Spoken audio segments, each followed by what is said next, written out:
अल्हम्दुलिल्लाहि रब्बिल आलमीन वस्सलातु वस्सलामु अला सय्यिदिल मुरसलीन अम्मा बअद फ़अऊज़ु बिल्लाहि मिनश शैतानिर रजीम बिस्मिल्लाहिर रहमानिर रहीम। अल्लाह व रसूल अज़्ज़ा व जल्ल व सल्लल्लाहु तआला अलैहि वसल्लम की रज़ा के तलबगार प्यारे प्यारे हाजियों, आपको सफ़र हज ज़ियारत मदीना बहुत बहुत मुबारक हो। आइए हज पर जाने से पहले कुछ इससे मुताल्लिक़ जो ट्रेनिंग्स हैं उनको भी करने का अपना ज़हन रखें। तो ये वीडियो के माध्यम से वीडियो ट्रेनिंग जिसे आप आसानी से मोबाइल पर लैपटॉप पर देख सकते हैं, अपने पास रख सकते हैं और बार बार इसको देखेंगे तो इंशाल्लाह बहुत सी चीज़ें आपकी क्लियर होती चली जाएंगी। तो ये वीडियो बनाने का मकसद यही है कि जिसके ज़रिए आप तक जो हज से मुताल्लिक़ कुछ मसाइल है या कौन कौन सा अरकान आपको अदा करना है, कब क्या करना है, सारी चीज़ इस वीडियो में बताई जाएंगी। तो इसे गौर के साथ तवज्जो से इस वीडियो को देखें और दूसरे जो हज पर जाने वाले हैं उन तक भी ये पहुंचाने की कोशिश करें ताकि वो अभी से ही हज की तैयारी कर सकें। अभी चूँकि फ़्लाइट्स वगैरह डेट अभी नहीं आई हैं, तो जैसे ही फ़्लाइट डेट आएंगी तो और मज़ीद आपके सफ़र की तैयारियां और तेज़ हो जाएंगी। तो आइए उससे पहले हज ट्रेनिंग 2023 जिसे मजलिस हज उम्रा दावत इस्लामी हित के ज़रिए डिज़ाइन किया गया है, आइए इसको बगौर समाअत फरमाते हैं कि सबसे पहला जो आपका काम होता है वो ये है कि डॉक्यूमेंट्स की तैयारी करना। अभी फ़ीस वगैरह आपकी जमा हो चुकी है, जो रह गई है वो भी तीसरी किश्त में जमा हो जाएगी और उसके बाद फिर आपकी फ़्लाइट्स की डेट्स आ जाएंगी। तो जब फ़्लाइट की डेट आती है तो उससे 2 दिन कबल यानी 2 दिन पहले आपको रिपोर्टिंग करानी होती है हज हाउस में। ये ऑनलाइन भी हो जाती है या ऑनलाइन पिछली बार नहीं हुई थी, RT-PCR टेस्ट की वजह से वहाँ बुलाया गया था तो ऑफ़लाइन वहाँ जाकर ही कराना हुई थी। अब इस साल किस तरह से होगी ये अभी आगे पता लग जाएगा आने वाले दिनों में। तो सबसे पहला काम जो है आपका रिपोर्टिंग कराना। ये रिपोर्टिंग क्या है, रिपोर्टिंग किसे कहते हैं, तो ये थोड़ा समझ लीजिए कि जब आपकी फ़्लाइट की डेट आ जाती है तो फ़्लाइट की डेट तो आ जाती है लेकिन अभी फ़्लाइट आपकी कन्फ़र्म नहीं होती है। अब जब आप 2 दिन पहले वहाँ पर जाएंगे, अपनी जो आपने फ़ीस जमा की है वो और पासपोर्ट आपका पहले से ही जमा हो चुका है, तो आपकी फ़ीस जितनी भी जमा हुई है वो सारे कागज़ात या और दीगर जो आपके टीके वगैरह लगेंगे, हेल्थ कार्ड बनेगा, वो सारी चीज़ें आप ले जा कर के वहाँ पहुँचेंगे तो वहाँ आपको पैसों की रसीद जो आपने जमा किए हैं। रिपोर्टिंग में मेन मसला ये होता है कि आपने जो फ़ीस सारी पे कर दी है या नहीं की है, तो वो रसीद आपको वहाँ पर दिखाना है। जब आप वहाँ दिखाएँगे तो वहाँ पर हज कमेटी के बैठे हुए जो रुकन होंगे वो आपकी सीट उस फ़्लाइट में कन्फ़र्म करेंगे, यानी आपका कवर नंबर लिखेंगे तब आपकी वो सीट जो है उस फ़्लाइट में कन्फ़र्म होगी। जब तक आप रिपोर्टिंग नहीं कराते हैं तब तक वो आपकी फ़्लाइट कन्फ़र्म नहीं होती है। जब आप रिपोर्टिंग करा देंगे तभी आपका पासपोर्ट, वीज़ा, टिकट ये सारी चीज़ें और मक्के मुकर्रमा में रिहाइश, वहाँ बिल्डिंग रूम, ये सारा चीज़ें अलॉटमेंट रिपोर्टिंग के फ़ौरन बाद शुरू हो जाता है। तो सबसे पहला जो आपका काम है वो है रिपोर्टिंग, जो हज की तारीख से 2 दिन पहले आपको वहाँ पर जाना होगा। अगर आपकी फ़ीस वगैरह सब कंप्लीट होगी तो आप ऑनलाइन भी कर सकते हैं। साबिक़ा सालों में ऐसी फैसिलिटी थी, लेकिन लास्ट ईयर ये फैसिलिटी नहीं थी। अब इस साल होगी या नहीं होगी ये बाद में पता लगेगा। बहरहाल रिपोर्टिंग आपको कराना बहुत ज़रूरी है। अच्छा, रिपोर्टिंग जो है ये ज़रूरी नहीं है कि जो हज पे जा रहा है वही कराए, उसके घर का बंदा या उसका दोस्त, कोई मिलने वाला, कोई भी रिपोर्टिंग जाके करा सकता है। उसके पास जो फ़ीस जमा की है हज की उसकी डिटेल्स होना चाहिए, रसीद वगैरह होना चाहिए, तो वो वहाँ रिपोर्टिंग करा सकता है। ये पहला काम था। अब दूसरा काम ये है कि जब आप यहाँ से रिपोर्टिंग करा के घर वापस आ गए, अब आप जिस दिन आपकी फ़्लाइट है, जैसे आपकी फ़्लाइट कल सुबह की है 10 बजे की, तो आपको फ़्लाइट से तकरीबन 8 से 10 घंटे पहले आपको हज हाउस में पहुँचना होगा। तो बेहतर ये है, कल फ़्लाइट है तो 1 दिन पहले ही आप हज हाउस के लिए रवाना हो जाएँ अपने घर से। अपना सामान वगैरह पैक कर लें जिस तरह से बताया गया है, जो ज़रूरत की चीज़ें ले जाने की वो सारी चीज़ें अपनी रख लें एहतियात से। फिर आप यहाँ से रवाना हो जाएँ। जब आप हज हाउस पहुँचेंगे तो हज हाउस में आपको ऐसे एंट्री नहीं मिलेगी। उसका तरीका ये है कि आप एक फ़ोटो अलग से लेकर के जाएँ, बल्कि फ़ोटो हो सके तो और ज़्यादा रख लें, आपके काम आएंगे। फ़ोटो आप ले लें और ID, आधार कार्ड की फ़ोटोकॉपी करा लें। और जब आप वहाँ पहुँचेंगे तो विंडो पर हज हाउस की एंट्री के पास बनते हैं, तो पहले आप अपना पास बनवाएंगे।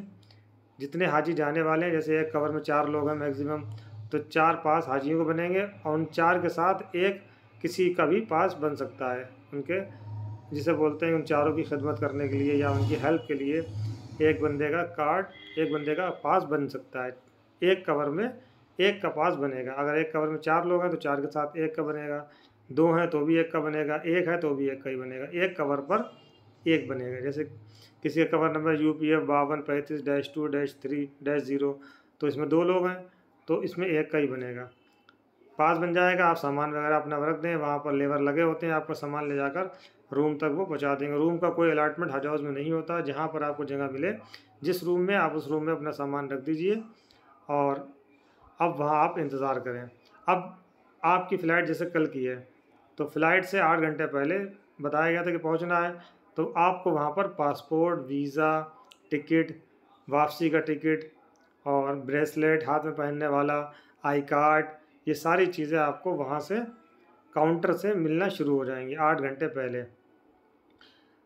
उसके बाद मरकज़ रवानगी एम्बार्केशन पॉइंट पर आपको रवानगी और वापसी दोनों तरफ के बोर्डिंग पास कहते हैं एयरलाइन के टिकट जो होते हैं, वो आपको दे दिए जाएंगे। एक तो आपका जाने का होगा और दूसरा वापसी का होगा, जिस पर आपका नाम होगा उसको आप महफूज अपने पास रखें, वापसी का अपने पास रखें। जाने वाला तो आपके अभी इस्तेमाल हो जाएगा फ़्लाइट के साथ ही, वापसी को आपको आसानी से अपने पास महफूज किसी जगह पर रख लें।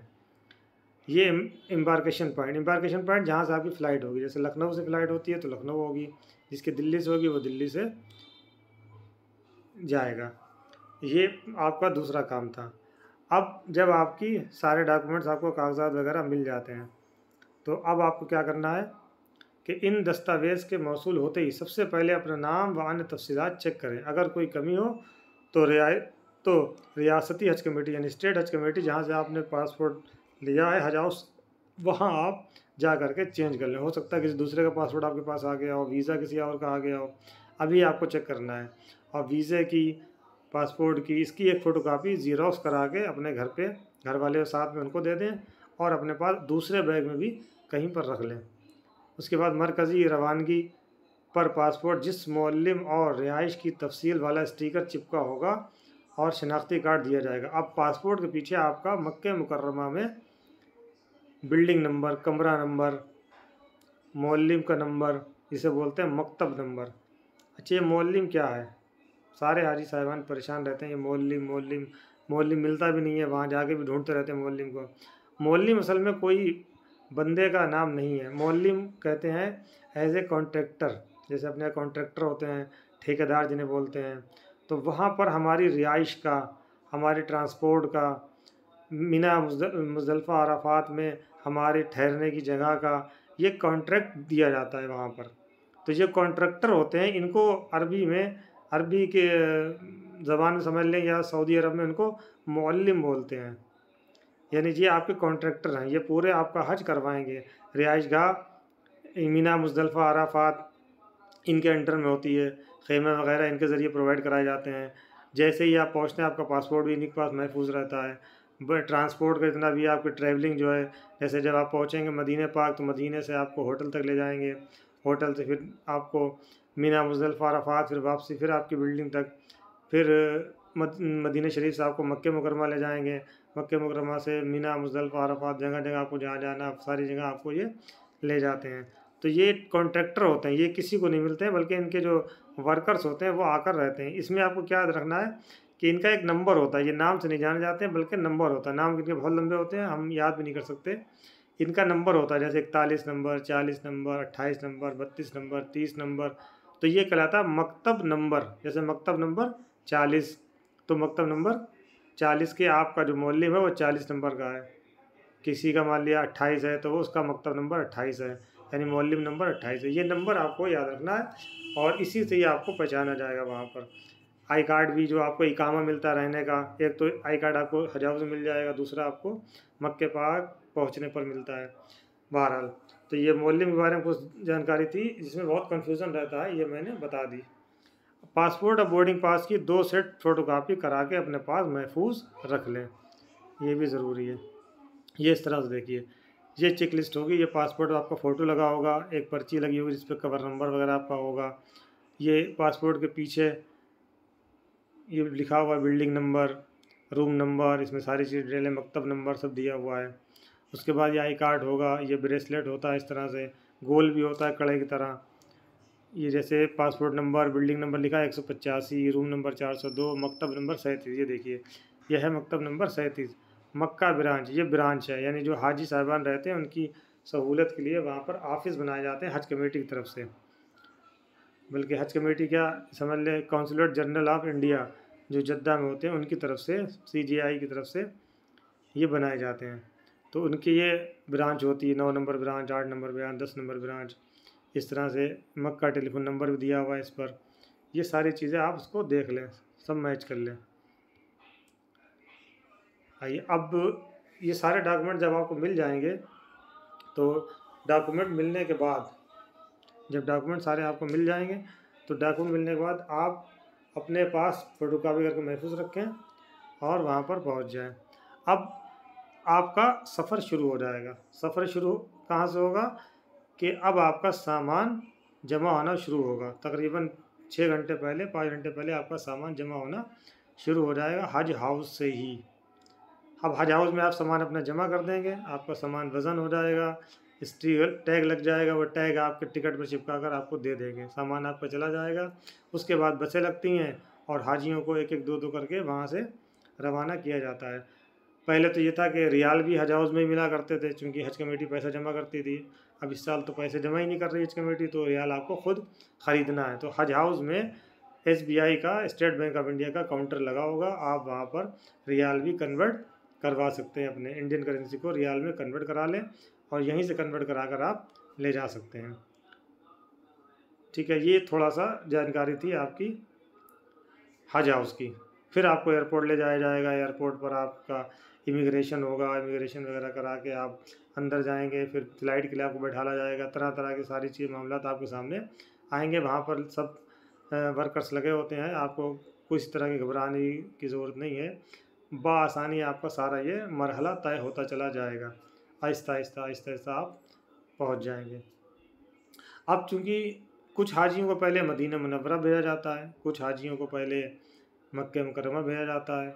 मक्के में तो एयरपोर्ट है नहीं, इसलिए जद्दा में लैंडिंग होती है। जद्दा से फिर बाई बस मक्के मुकर्रमा ले जाया जाता है। तो चूँकि लखनऊ वालों को ज़्यादातर मदीना पाक ही भेजा जाता है, मदीना पाक जाते हैं, मदीना पाक में 8 दिन गुजारते हैं, वहाँ पर रहते हैं।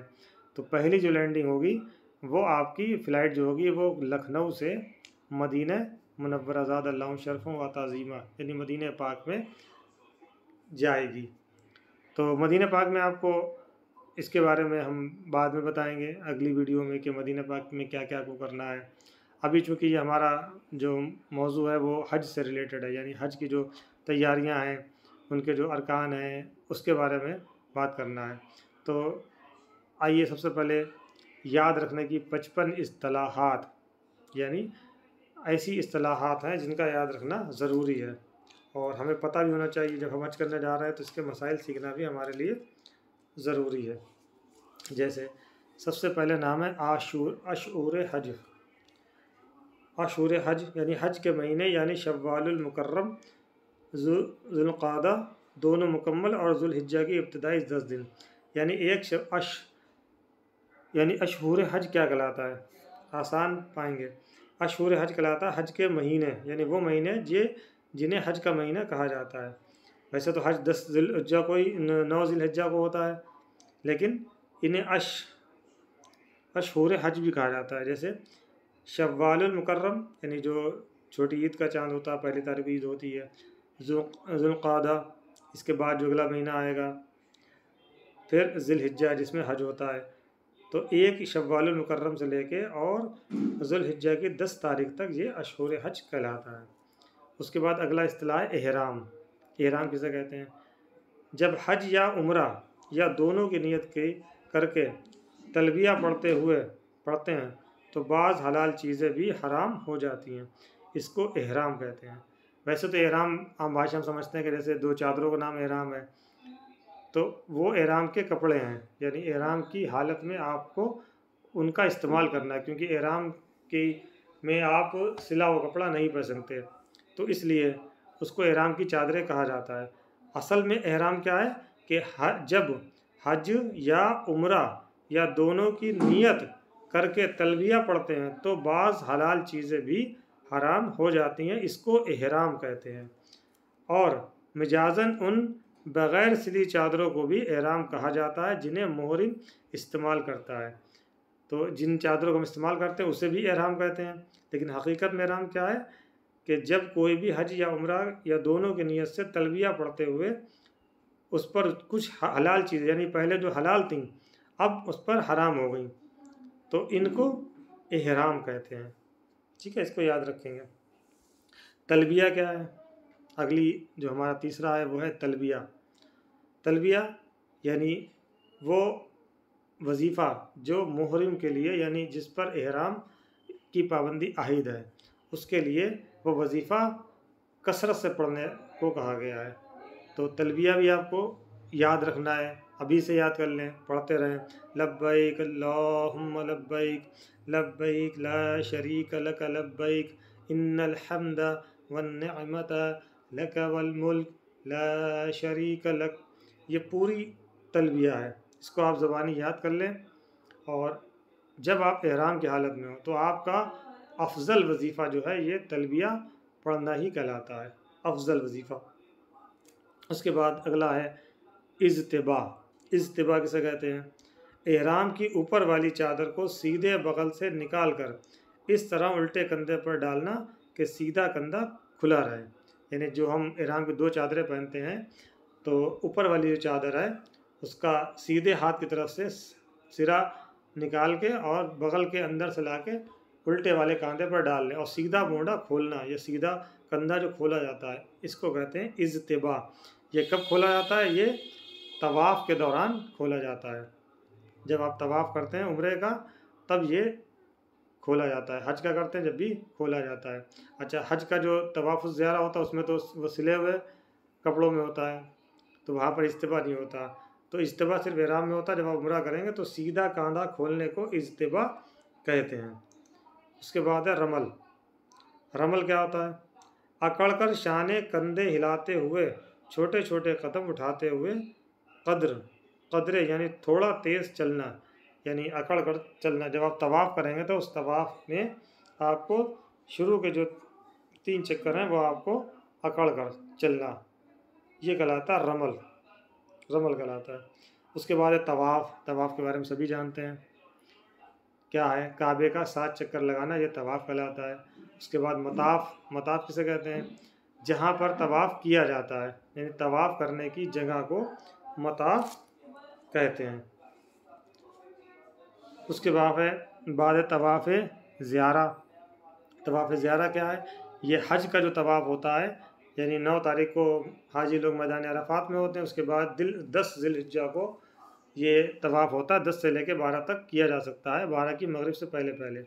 इसको कहते हैं तवाफ़ ज़ियारा। और ये हज का दूसरा फ़र्ज़ भी है, तीसरा फ़र्ज़ है बल्कि। पहला फ़र्ज़ एहराम बांधना है और दूसरा है वक़ूफ़ अरफ़ा रुकन आज़म है और तीसरा है तवाफ़ ज़ियारा, ये तीसरा फ़र्ज़ भी है हज का। उसके बाद है मीक़ात। मीक़ात किसे कहते हैं? मीक़ात 5 है। मीक़ात के बारे में हमें मालूम होना चाहिए मीक़ात क्या है। मीक़ात 5 है। पहली मीक़ात है ज़ुल्हुलैफ़ा, यानी मदीने पाक से मक्का पाक की तरफ तकरीबन 10 किलोमीटर पर जो मदीना पाक की तरफ से आने वालों के लिए मीक़ात है। यानी जो मदीने से मक्का मुकरमा जाएंगे उनके लिए ये मीक़ात पड़ती है ज़ुल्हुलैफ़ा।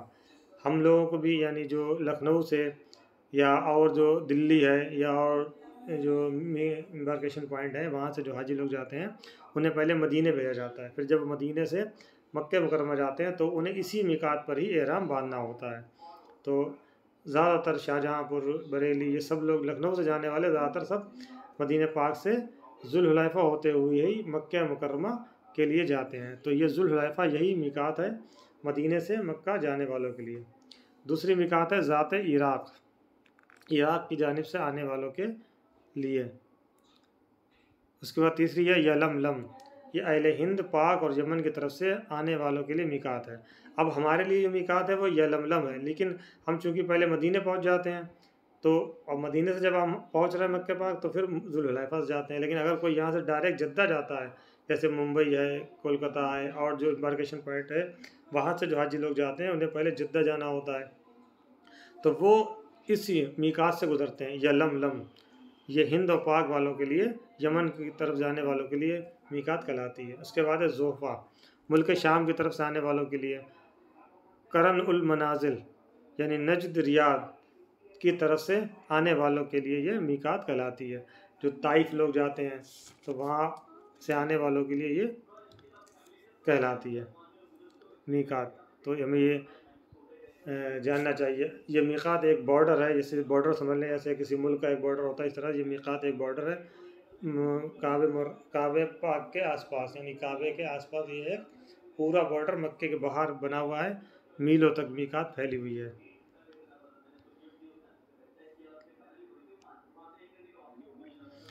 अब हरम, एक तो हो गया मीकात, दूसरी चीज़ है हरम। हरम किसे कहते हैं? हरम यानी मक्के मुअज़्ज़मा ज़ादल्लाहु शरफ़ा व तज़ीमा के चारों तरफ मीलों तक इसकी हदूद है, और ये ज़मीन हुर्मत व तक़द्दुस की वजह से हरम कहलाती है। हर जानिब इसकी हदूद पर निशान लगे हैं। हरम के जंगल का शिकार करना नीज़ यानी हरम के जंगल का शिकार करना और तर घास काटना हाजी गैर हाजी सबके लिए हराम है। यानी चाहे वो हज करने के लिए गया हो या गैर हाजी हो, हज करने ना भी गया हो, उसके लिए भी जंगल का शिकार करना और तर घास काटना ये हराम है। जो शख्स हुदूद हरम में रहता हो उसे हरामी कहते हैं। हा पे ज़बर रा पे ज़बर मा या ज़रमी, हरामी या अहले हरम कहते हैं। उसके बाद अगली चीज़ है हिल, यानी हुदूद हरम के बाहर से मीकात तक के ज़मीन को हिल कहते हैं। जैसे काबे मुअज़्ज़मा के लगभग 20 से 22 किलोमीटर का एक दायरा जो गोलाई में चारों तरफ है, ये कहलाता है हरम। अब उस हरम से लेके और मीकात तक, यानी जो मीकात है, जैसे आप इसको ये समझ लीजिए कि जब मदीने पाक से कोई चलता है मक्के के लिए, तो मदीने पाक से 10 किलोमीटर के बाद मीकात शुरू हो जाती है। मक्के मुकर्रमा की मीकात शुरू हो जाती है। अब वहाँ से मक्का पाक जो है वो तकरीबन 400 किलोमीटर दूर है। तो आप समझ लीजिए कि मीकात और मक्के के बीच में कितनी गैप है, लगभग 400 किलोमीटर है।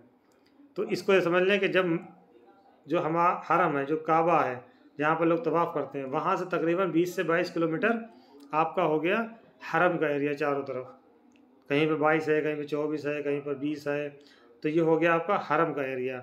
अब हरम से लेके मीकात तक तकरीबन ऐसे समझ लें आप कि अगर मीकात से 400 किलोमीटर है तो लगभग 380 या 360 किलोमीटर का दायरा हरम से मीकात के बीच में पड़ता है, मदीने वाली मीकात जो जुल्हुलैफा है। तो आप समझ लीजिए कि ये हरम से लेके और मीकात तक का जो एरिया कहलाता है हिल, यानी हुदूद हरम के बाहर से मीकात तक की ज़मीन को हिल कहते हैं।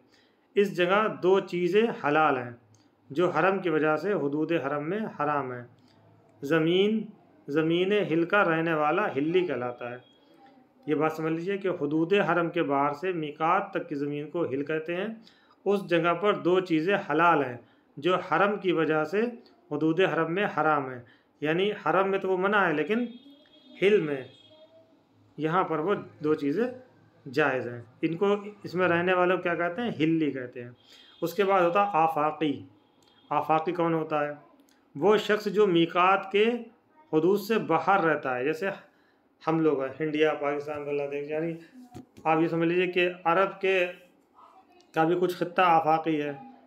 और जैसे मीकात है आपकी जुल्हुलैफा है, तो जुल्हुलैफा के बाहर मदीने पाक है, तो मदीने पाक में रहने वाला भी आफाकी कहलाएगा। इस तरह से इंडिया, पाकिस्तान, बांग्लादेश और दीगर जो दुनिया के मुल्क हैं, इनके रहने वाले सब क्या कहलाएंगे? आफाकी। तो हम लोग कहलाते हैं आफाकी हाजी, हम लोग कहलाते हैं।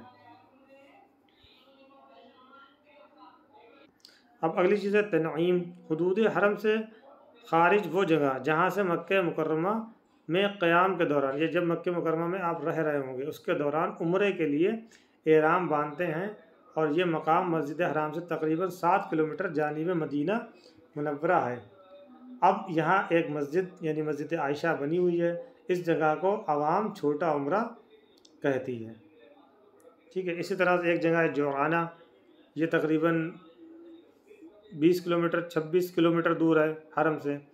यहाँ से भी लोग एहराम बांधते हैं। ये कहलाता है बड़ा उम्रा, इसको कहा जाता है। तो अब आइए अगला जो स्टेप हमारा है वो है एहराम कब बांधना है और इसका तरीका क्या है।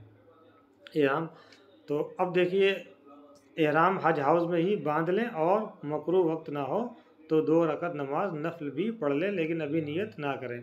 ये किसके लिए है? ये उनके लिए है कि जिनकी फ़्लाइट डायरेक्ट जद्दा जाती है, यानी जिनको पहले मक्के जाना है, ये उनके लिए है। वो हज हाउस में एहराम बांध लेंगे। अच्छा, उम्रे की नियत अभी नहीं करेंगे वो, ठीक है। लेकिन जिनको पहले मदीने जाना है तो वो हज हाउस में एहराम नहीं बांधेंगे, ये बात समझ लीजिए। जिनको पहले मदीने जाना है वो एज ए सिले कपड़ों में ही अपने फ़्लाइट में बैठेंगे, एहराम वो अपना लगेज में डाल दें, वो सीधे अपने फ़्लाइट में बैठेंगे और मदीने पाक पहुंच जाएंगे। ठीक है। ये उनके लिए है कि जिनको पहले मक्का पाक जाना है, जिनकी फ़्लाइट लखनऊ से जद्दा होगी या दिल्ली से जद्दा होगी। अगर आपकी फ़्लाइट लखनऊ से मदीना है तो फिर आपको एहराम नहीं बांधना है। आपको एहराम कब बांधना है? जब आप मदीने से मक्के मुकर्रमा जाएंगे तब आपको एहराम बांधना है। तो इस बात को आप अच्छी तरीके से समझ लीजिए। अब एहराम के माना क्या है? तो अभी पहले मैंने बताया था, फिर एक बार बता देते हैं। एहराम के लफ्ज़ी माना है हराम करना, क्योंकि एहराम बांधने वाले पर बाज़ हलाल बातें भी हराम हो जाती हैं। एहराम वाले इस्लामी भाई को मुहरिम और इस्लामी बहन को मुहरिमा कहते हैं। अब अभी आपने सुना कि बाज़ चीज़ें हराम हो जाती हैं, जैसे इत्र लगाना एहराम के अलावा जायज़ है, लेकिन जब आप एहराम की हालत में होंगे तो इत्र लगाना मना है, यानी खुशबू लगाना। इत्र से मतलब है खुशबू लगाना, वो इत्र के ज़रिए हो या सैंड के ज़रिए हो या किसी और के ज़रिए हो, खुशबू लगाना मना है एहराम की हालत में। अब एहराम जब आपने बांध लिया तो उसमें कुछ चीज़ें ऐसी हैं जो एहराम में हराम हैं, कुछ चीज़ें ऐसी हैं जो मकरूह हैं, कुछ चीज़ें ऐसी हैं, कुछ काम ऐसे हैं जो आप एहराम की हालत में कर सकते हैं, जायज़ है। कुछ काम ऐसे हैं जो एहराम की हालत में मर्द औरत के एहराम में फ़र्क भी होना चाहिए। ठीक है। तो ये सारी चीज़ें आप किताब से मुलाज़ा करें, क्योंकि यहाँ पर इतना वक्त नहीं है कि सारी चीज़ें बताया जाए।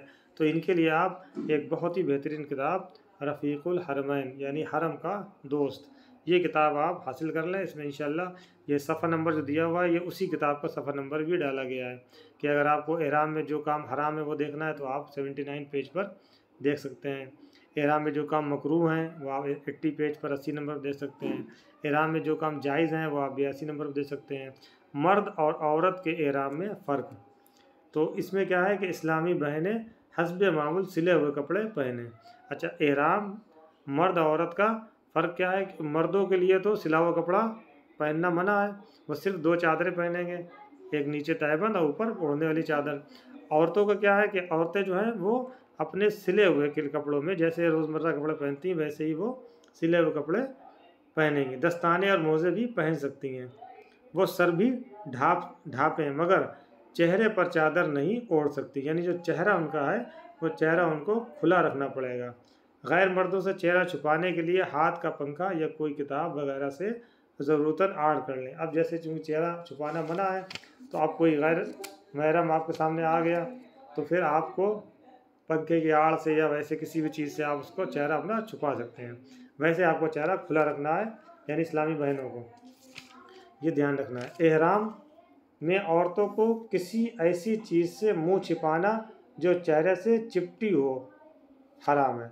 यानी ऐसा नहीं है कि अब कपड़ा जैसा आपने लिया पूरे चेहरे पर लपेट लिया, तो ये आप इस्लामी बहन के लिए ये हराम इसमें लिखा हुआ है, यानी आप चिपटा हुआ कपड़ा अपने चेहरे पर नहीं लगा सकती कोई भी इस्लामी बहन। तो ये इस्लामी भाई और इस्लामी बहन यानी मर्द औरत के एहराम में फ़र्क है। अब अगला ये आपका एयरपोर्ट रवानगी वगैरह से दिया हुआ है कि अगर आपकी रवानगी जिद्दा एयरपोर्ट के लिए है तो अपना एहराम व हवाई चप्पल अपने हैंड बैग में रख लें, ये पहले बता दिया गया। हैंड बैग में किसी भी तरह की नुकीली धारदार वस्तु जैसे कैंची, नेल कटर, चाकू, ब्लेड, सरौता वगैरह ना रखें। ये टैग दिया हुआ है जो आपके लगेज पर लगाया जाएगा, इस तरह का टैग होता है, ये हज हाउस में ही आपको लगा दिया जाएगा। ये देखिए, ये यहाँ पर एयरपोर्ट का एक दिया हुआ है फ़ोटो के, ये किस तरह से उनका इमिग्रेशन हो रहा है। ये इमिग्रेशन का प्रोसेस चल रही है। ये सऊदी रियाल की कुछ पिक्चर्स डाली गई हैं कि ये करेंसी के बारे में वहाँ के लिए है कि करेंसी में मालूम होना चाहिए। ये देखिए 50 रियाल हैं, ये 500 रियाल हैं, ये 100 रियाल हैं, इस तरह से। उसके बाद ये इमिग्रेशन हो रहा है एयरपोर्ट पर, जब आप यहाँ से जाएंगे लखनऊ में या जो भी आपका एयरपोर्ट होगा। ये फ़्लाइट्स वगैरह दिया हुआ है, यहाँ पे नमाज़ पढ़ते हुए दिखाया गया है। ठीक है, अब आइए थोड़ा सा हज के बारे में मालूमात हासिल करते हैं। हज जो हम करने जा रहे हैं, तो ये हज कौन सा हज करेंगे? हज भी कई तरह का है, तो हमें ये भी मालूम होना चाहिए कि हज कितने तरह का होता है। ठीक है, कौन सा हज कौन कर सकता है, इसके बारे में भी मालूमात हमारे पास होनी चाहिए। तो सबसे पहला जो हज होता है वो कहलाता है हज किरान। क्या कहलाता है? हज किरान। ये सबसे अफजल हज है। किरान करने वाला कारिन कहलाता है। इसमें हज और उम्रे का एहराम एक साथ बांधा जाता है, मगर उम्रा करने के बाद कारिन हल्क या तकसीर नहीं करवा सकता। इसे बादस्तूर एहराम में ही रहना होगा। 10वीं जुल्हिज्जा को कुर्बानी करने के बाद हल्क या तकसीर करवा के एहराम खोल दे। ये है तो बहुत अफजल, लेकिन थोड़ा दुश्वार। अब जैसे इसको यूँ समझ लीजिए कि जब आपकी फ़्लाइट मान लिया 26 मई की है और हज मान लिया होगा लगभग महीना भर के बाद, तो अब अगर आपने हज किरान की नियत कर ली, तो इसमें चूँकि उम्रा और हज दोनों का एहराम एक साथ बांधा जाता है, तो और अब आपको जाना है मदीने, तो हज किरान तो नियत कर ही नहीं सकते, एहराम बना ही नहीं आपका। तो अगर कोई जद्दा भी डायरेक्ट जा रहा है तो उसको भी महीना भर पहले वो एहराम थोड़ी बांधेगा। इसमें क्या होता है हज किरान में कि हज उम्रे का एहराम एक साथ बांध लिया। अब आप मक्के पाक पहुँचे, आपने उम्रा किया, उम्रे के सारे अरकान अदा किए, लेकिन हल्क नहीं कराया, यानी सर नहीं मुड़ाया, ना तकसीर कराई और कराना भी नहीं है, वो आप ऐसे छोड़ देंगे। अब आप एहराम की हालत में ही रहेंगे हज तक, जितने दिन भी मक्के में रहेंगे आप एहराम की हालत में ही रहेंगे, और एहराम की पाबंदियाँ आपके ऊपर लागू रहेंगी, सारी पाबंदियाँ। जैसे खुशबू नहीं लगा सकते हैं, या अगर शादीशुदा हैं तो औरत मर्द वाले जो मामलात हैं वो भी नहीं हो सकते हैं, और दीगर चीज़ें जो हराम हैं वो आप पर हराम रहेंगी, आप नहीं कर सकते हैं। अब जब आप हज शुरू होगा, हज के सारे अरकान हो जाएंगे, 10 ज़िलहिज्जा को आपका कंकरी आप मारेंगे, रमी करेंगे, उसके बाद फिर आप कुर्बानी कराएंगे, कुर्बानी कराने के बाद फिर आप सर मुड़ाएंगे, तब ये एहराम आपका उतरेगा। तो हज किरान कौन करेगा? हज किरान वो करे कि जो हज से कुछ दिन पहले, 2 दिन या 1 दिन पहले मक्के पाक पहुँचे, उसके लिए ये हज करना मुफीद है। तो ये पहली किस्म है हज किरान, इसको समझ लीजिए। दूसरा हज है हज तमत्तो। ये हज अदा करने वाला मुतमत्ते कहलाता है। ये अशहूर हज यानी हज के दिनों में मीक़ात के बाहर से आने वाले अदा कर सकते हैं, जैसे आफाकी हाजी, इंडिया, पाकिस्तान, बांग्लादेश से जाने वाले, और दिगर सऊदी अरब के बाहर से सब आने वाले आफाकी कहलाते हैं, अदा कर सकते हैं। ये सबसे आसान हज है, तीनों हजों में सबसे आसान हज है।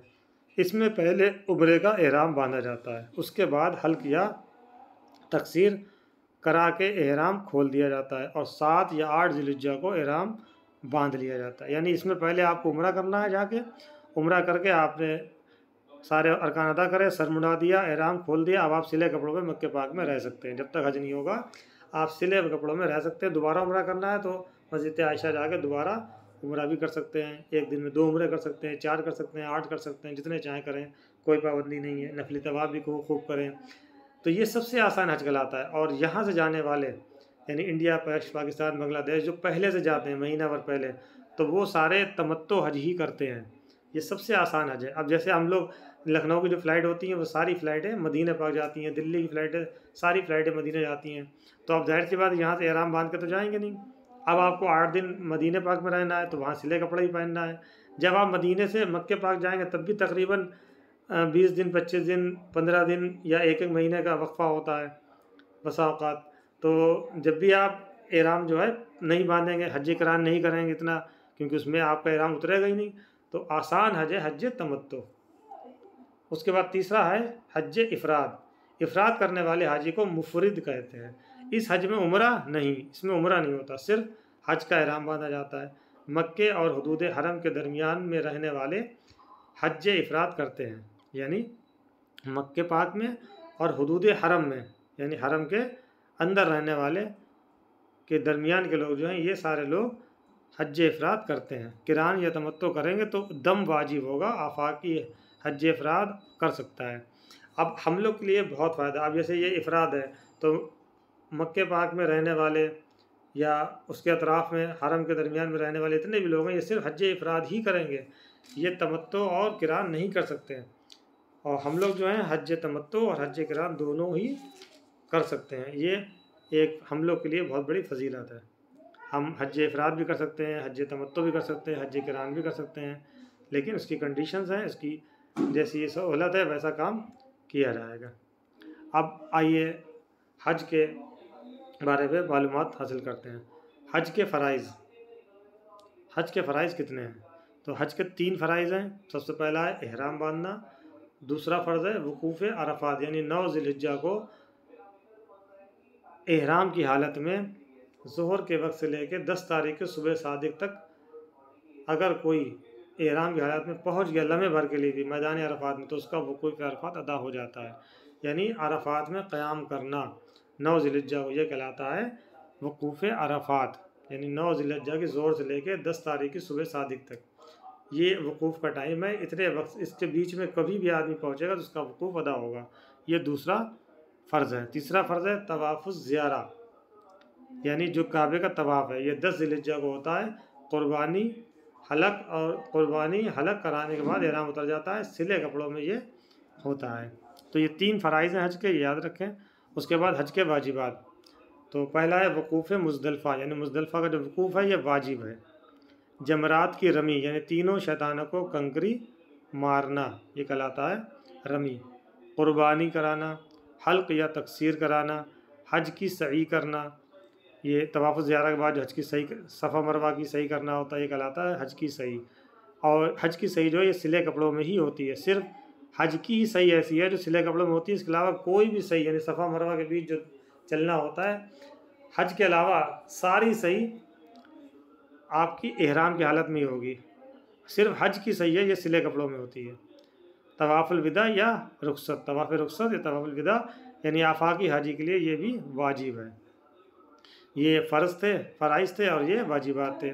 और भी फ़राइज़ तो 3 ही हैं, लेकिन और भी बहुत से वाजिबात हैं जो यहाँ पर सारे बयान नहीं किए हैं। आप किताब से मुताला कर सकते हैं, जो मेन थे वो बता दिए गए। अब देखिए, हवाई जहाज़ होने के बाद अमले की जानिब से बताई जाता है कि अपनी सीट पर बैठ जाएं।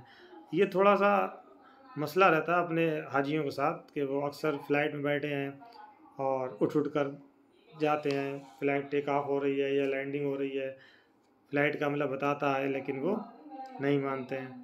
तो ये इस तरह से एक क्लिप दिखाई गई, पिक्चर है, इसमें हाजी लोग खड़े हैं, बातें कर रहे हैं, तो वो मना करते हैं। चूँकि हम 35,000 फीट की ऊंचाई पर हैं तो हमें एहतियात से अपना सफ़र करना है, कसरत से दरूद पाक पढ़ते हुए हमारा जो सफ़र है खैर व आफियत से गुज़र जाए, इसका हमें बाएहतमाम करना है। ठीक है। ये हवाई जहाज़ में आपको खाने के लिए नाश्ता वगैरह खाना ये सब दिया जाता है। इसमें याद रखें, अगर आप एहराम बांधे हुए हों तो इसमें एक टिश्यू पेपर मिलता है जिस पर खुशबू लगी होती है, उसका आपको इस्तेमाल नहीं करना है एहराम की हालत में। ये हवाई जहाज़ का टॉयलेट दिखाया गया है। ये बहुत बड़ा मसला है, क्योंकि हमारे हाजी साहिबान को अक्सर खाने पीने की चीज़ें लोग देते हैं बहुत, हम खाते भी जाते हैं। फिर फ़्लाइट ज़ाहिर सी बात है 35,000 फीट पे है, छोटा सा टॉयलेट होता है, बैठने की भी दिक्कत है, कभी हम इस्तेमाल भी नहीं करते हैं। शायद पहली बार ही हमारे साहब का पड़ता है जहाज़ के कमोड सीट से ही। तो मेरा आपसे गुजारिश है कि आप फ़्लाइट के दौरान कम खाएं, कम पिएं, उससे आपको हाजत के लिए भी कम जाना पड़ेगा और लेकिन हमारे जो प्यारे प्यारे हाजी साहबान हैं नहीं मानते हैं और वो दिक्कत पैदा करते हैं। अक्सर मैंने ख़ुद देखा कि टॉयलेट का पानी बहकर हवाई जहाज़ की सीटों तक, जहाँ लोग बैठे होते हैं, वहाँ तक आ जाता है। इतना इस्तेमाल करते हैं उसको। तो बराए मेहरबानी कम खाएं, कम पिएं फ़्लाइट के दौरान। जब फ़्लाइट आपकी लैंडिंग हो जाए उसके बाद आप आराम से खाएं पिएं, कोई मसला नहीं है, जितना चाहे खाएं। ये बैठने का तरीका बताया गया है, तो ये दुरुस्त तरीका ये है, जैसे कुर्सी पर बैठते हैं इस तरह से बैठना है, ये चढ़ कर बैठना नहीं चाहिए। इसी तरह हवाई जहाज़ में ये नमाज़ सफ़े जमात बना के सीटों के आगे नमाज़ पढ़ते हैं, तो अब सारे लोग अगर जमात बना खड़े हो जाएंगे तो फिर उनको भी डिस्टर्ब होगा। तो बेहतर यह है कि आप एक एक करके आप नमाज़ पढ़ लें, बीच में ना पढ़ें, या अपनी सी कुर्सी पर बैठ कर ही नमाज़ पढ़ लें। लेकिन अब उसमें भी मसाइल हैं, तो बेहतर ये बताया जाएगा कि एक एक बंदा एक एक करके अपना नमाज कहीं पर पढ़ सकता है। ये तो एयरलाइन वाले बताते हैं कि इस तरह से पढ़ें, ये एक तरीका बताया गया है। ये देखिए, ये तकरीबन लखनऊ से जो है, लखनऊ या दिल्ली से 5 से 6 घंटे का सफ़र है मदीना मुनव्वरा का। तो बैठे बैठे भी उब जाते हैं, जैसी फ़्लाइट लैंडिंग होती है सारे उठ के खड़े हो जाते हैं एक साथ, जैसे पूरा जहाज़ खुल जाएगा और सारे लोग एक साथ बाहर निकल जाएंगे। एक ही गेट खुलता है, एक एक करके निकलना है, कहीं जाना नहीं है, यहाँ से निकल के बाहर बैठ जाना है, टर्मिनल पे आपको बैठना है, घंटों इंतज़ार करना है। तो बेहतर है आराम से निकलें फ़्लाइट से। ये देखिए, इमिग्रेशन फॉर्म आपको दिया जाता है, इसको भर लेना इस तरह से। भरने के बाद ये आपका वहाँ जमा हो जाता है। ये हवाई जहाज़ से निकलने के बाद ये फ़ौरन जैसे ही आप टर्मिनल पर पहुँचेंगे तो सबसे पहले डॉक्टर आपका कार्ड फ़ौरन चेक करेगा कि आप टीके वगैरह लगवा के आए हैं या नहीं आए हैं, RT-PCR रिपोर्ट देखेगा। ये सारी चीज़ें आपकी चेकिंग होंगी सब। ये देखिए, ये जद्दा पहुंचने पर या मदीना पाक पहुंचने पर ये इस तरह से काउंटर्स हैं और ये वहीं की पिक्चर है। ये इस तरह से लाइन लगाकर आपको इमिग्रेशन करवाया जाता है, जहां पर आपके फिंगरप्रिंट्स लिए जाते हैं, फ़ोटो खींचा जाता है, पासपोर्ट की एंट्री होती है। ये बहुत रश होगा, हो सकता आपको 2 घंटे बैठना पड़े, 3 घंटे बैठना पड़े एयरपोर्ट पर। ये आपको ध्यान रखना, सब्र करना हर जगह। ये क्योंकि आप तो एक फ़्लाइट में गए यहाँ से, लेकिन लखनऊ से तो 1 या 2 फ़्लाइटें आपकी होंगी, लेकिन मदीना पाक में कई फ़्लाइट एक साथ लैंडिंग होती हैं 10-10, 15-15 मिनट के बाद। तो ज़ाहिर सी बात है, काउंटर कम है, आने वाले ज़्यादा हैं, तो रश का सामना करना पड़ेगा आपको। ये देखिए, ये सामान इस तरह से आपका बांध करके फ़्लाइट से उतार के पहुँचाया जाता है। इसमें ये अटैची पर दिए आपके स्टिकर लगे हुए, इसमें अपना नाम वगैरह लिख के स्टिकर छपवा लें, ये लगा लें, ताकि हज़ारों अटैचियाँ होंगी, कैसे ढूंढेंगे, कोई निशानी लगा दें अपनी अलग से। तो ये सामान आपका सारा ले करके वहाँ होटलों तक पहुँचा दिया जाता है। ये इंडियन हज मिशन के ये आपके दफ्तर बने होंगे, उनकी तस्वीर ये दी गई है। ये देखिए, बसों में ये पुरानी बसें हैं, अब सब बसें नई आ चुकी हैं सारी। ये सारी चीज़ें दिखाई गई एक एक करके। ये देखिए, जद्दे से मक्के मुकरमा का सफ़र। ये आई कार्ड है जो मक्के पाक में आपको मिलेगा। ये देखिए, ये अजीज़िया में आपको किचन वगैरह जो प्रोवाइड किया जाता है, ये उसका एक पिक्चर दिखाया गया है। वहाँ भी देखिए, वही कमोड का मसला होगा। ज़्यादातर आपको जो टॉयलेट यूज़ करने को मिलेगा, ये कमोड सीट ही मिलेगी अजीज़िया में भी। शायद कहीं इंडियन सीट आपको मिल जाए, देसी अपने जो घर में इस्तेमाल करते हैं, ज़्यादातर आपको कमोड मिलेगी इस तरह। इसलिए अभी से आप कमोड सीट का इस्तेमाल शुरू कर दीजिए।